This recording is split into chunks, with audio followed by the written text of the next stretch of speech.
Dans l'exercice 5, on va étudier l'équilibre chimique de la réaction de formation du méthanol gazeux.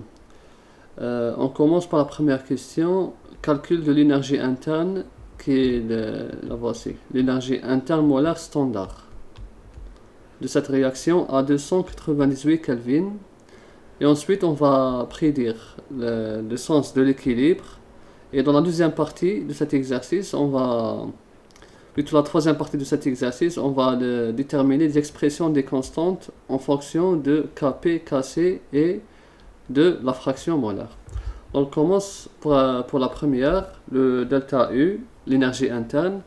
Le premier principe, il dit que c'est-à-dire la conservation de l'énergie dans un système fermé, qui est Q plus le travail, c'est-à-dire la chaleur plus le travail, puisqu'ici c'est à pression constante, donc je peux faire ça, donc ça va être H moins PV, voilà, donc je peux écrire ça.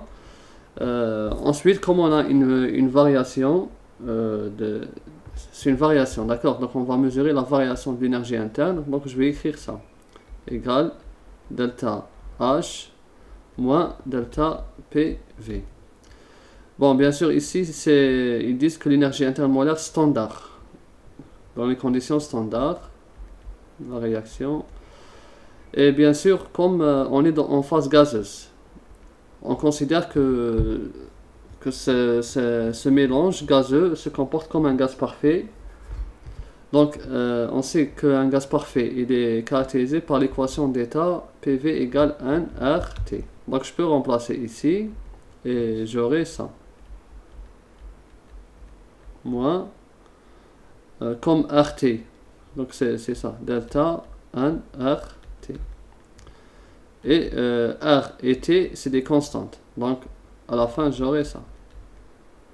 Moins RT delta 1.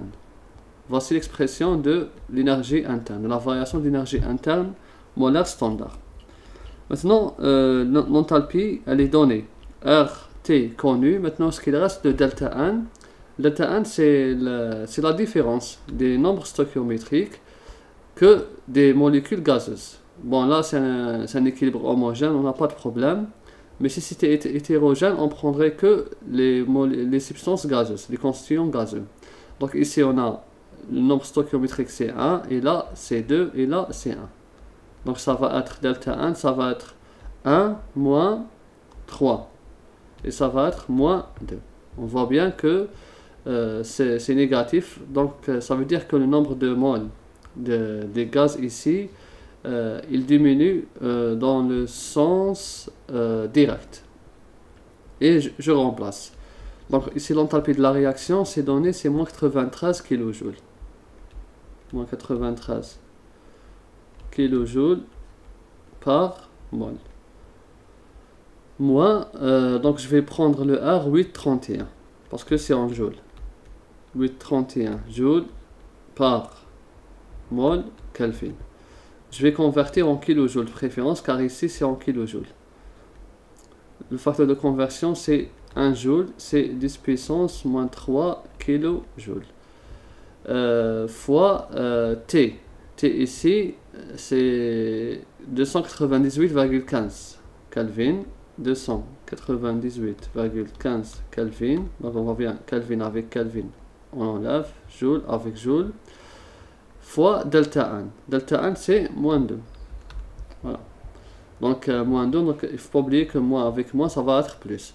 Et le calcul ici, en faisant le calcul, j'ai trouvé une énergie interne molaire standard est égale à environ moins 88,04 kJ mol moins 1.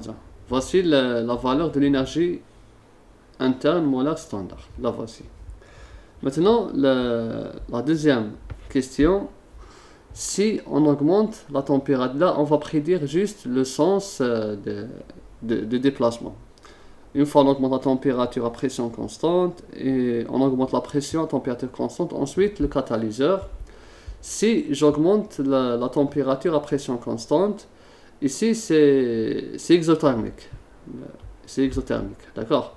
Donc ici, je peux réécrire ça, la deuxième question. Donc j'ai mon équation, c'est de type A plus 2B qui donne C. Comme c'est exothermique, donc ça va être plus H. Donc si j'augmente la température, si la température augmente, la chaleur augmente.